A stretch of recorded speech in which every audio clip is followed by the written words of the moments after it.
রে তুই এখনো পড়তে বসিসনি? কি করছিস তুই ওগুলো? পড়তে বসি গিরি যা। না আজকে আমি পড়বো না। পড়বি না মানে? কালকেও কিন্তু পড়তে বসিসনি। রোজ রোজ তোর একই বাহানা নাকি? আজকে পড়তে বসতেই হবে। পড়তে বস তাড়াতাড়ি। বলছি তো পড়বো না আজকে। আরে বাবা আমার হয়ে কেউ একজন যদি পড়ে দেয় তাহলে এটা ভালো না। আমি আজকে পড়বো না, আমার আজকে ছুটি। কোনো ছুটি হবে না, পড়তে বস। প্রতিদিন না, আমি এখন পড়বো না। সেই যখন পড়তে তো আমি কেন পড়বো? তোর হয়ে আবার কে পড়বে? নিজেই পড়তে পারছিস না, আবার ওর হয়ে পড়বে? কে পড়বে তোর হয়ে?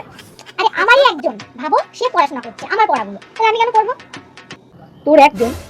এই শোন, আমার সাথে কিন্তু খুনসুটি না। যা বলবি একদম স্ট্রেট কাট বল। কি হয়েছে? কে পড়ছে তোর হয়ে? কেন দেখতে পাচ্ছ না? তখন দিয়ে দেখাচ্ছি এই যে চুলগুলো প্রতিদিন তো কত কত পড়ে যাচ্ছে, তার জন্য ওরা পড়ছে। আমাকে আবার এক্সট্রা করে পড়তে বসতে হবে? চুল পড়া আর এমনি পড়া তো একই ব্যাপার। সেই তো সবাই ব্রেনেই থাকে, চুলও ব্রেনে থাকে, আমার পড়াও ব্রেনেই থাকে। কি চুল? চুল পড়ছে? আনবো নাকি জুতোটা? মরা